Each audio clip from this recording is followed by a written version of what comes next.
Okay, we're going to talk about step 5, the final step, the full pen shelter, the primitive emergency natural shelter. And so basically here we've come full circle. What this is a fully self-supporting structure, and that is a whole key to this full circle where we've come, because the two tripods, and just to repeat, there's two tripods supporting a ridgepole. And I've got the series of 13 videos online to check it out, because I do make this thing in real life, out there at the school, out there in the field, so it's all there. I even make a scale model. And the two tripods replace the two trees. That's the key. That's why it's a fully self-supporting structure. It's like a small house or a hut you can make.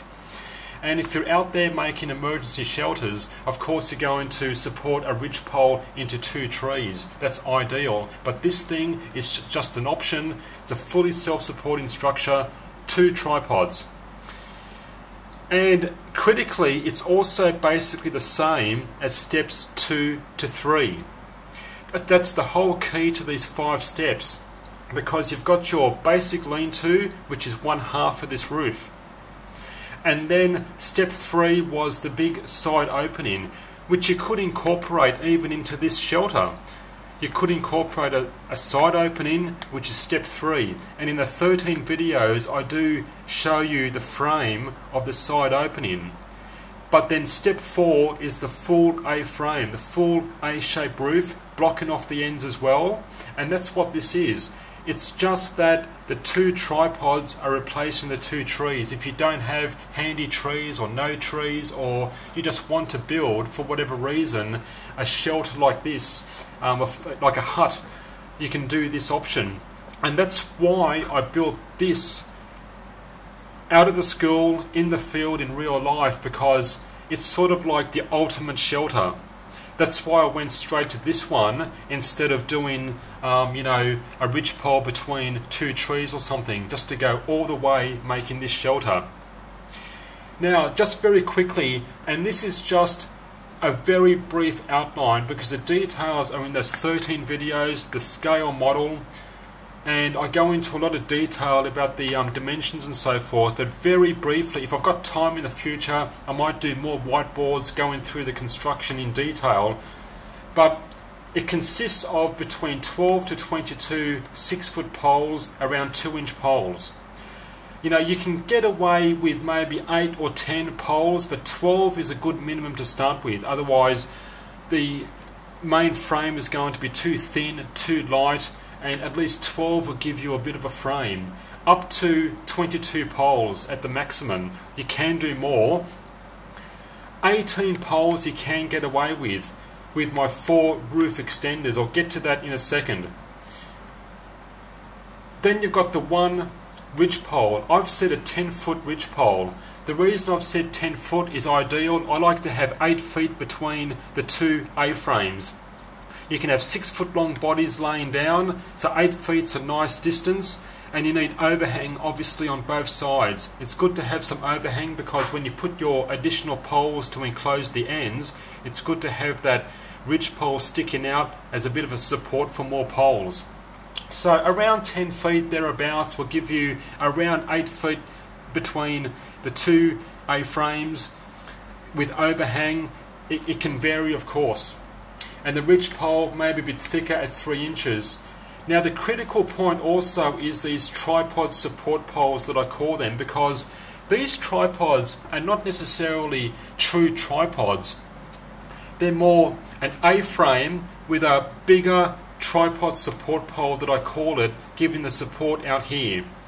And they're going to be, again, bigger poles ideally. You can make true tripods, but 8-foot poles, heavier. It can be up to a 4-inch log dragged up there, and you're going to get the weight and the strength. Check out the videos. That's how I make it. You're going to make a really strong shelter like that. You should be able to do chin-ups on that point. That's how strong it should be. So if you use 22 poles, that's 25 poles in total. This diagram here may look a bit confusing, but that's simply the end. That's looking down at the end at the tripod point. So there's a ridgepole coming in, there's the A-frame poles, and the blue line coming out is that tripod support coming out. And this is how you enclose the ends. In the previous videos, I always talked about enclosing the ends.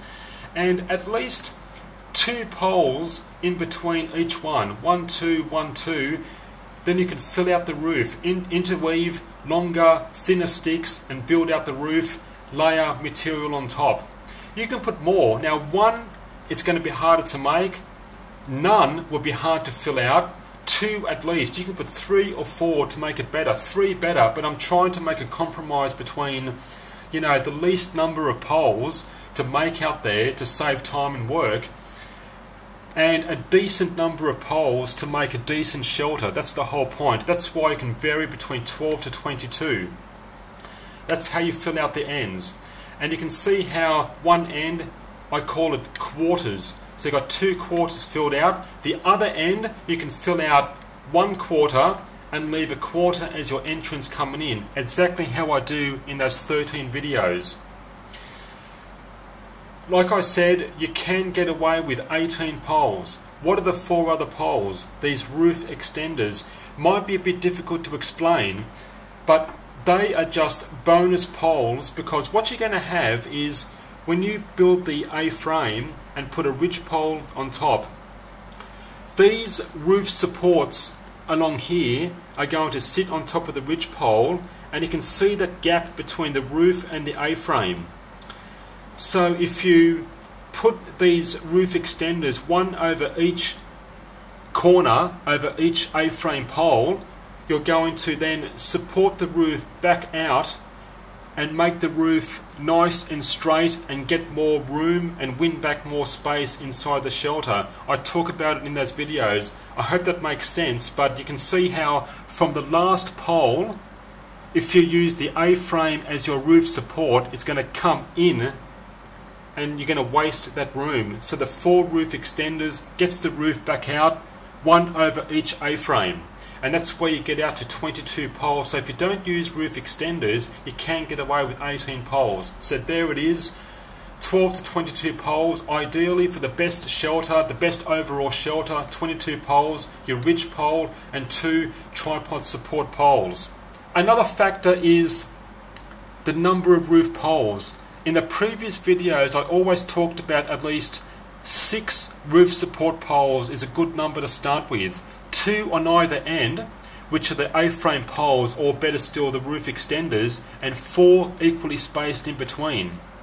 So you've got 4 plus the 2 on the end is 6, with an 8-foot long ridge pole. That's a good number to start with. The more is better, 7, 8, because you're going to interweave your thinner sticks. It's going to be a lot better and stronger and easier to make with more poles. Less than 6, it's more hard to make, so 6, 4 equally spaced and the 2 on the ends is always a good starting point. And you can see even here, the gaps between there are fairly big, so that's why more than 6, but the 22 incorporates 4 in between, the A-frame poles and the roof extenders as 4 bonus over the A-frames to get out that roof.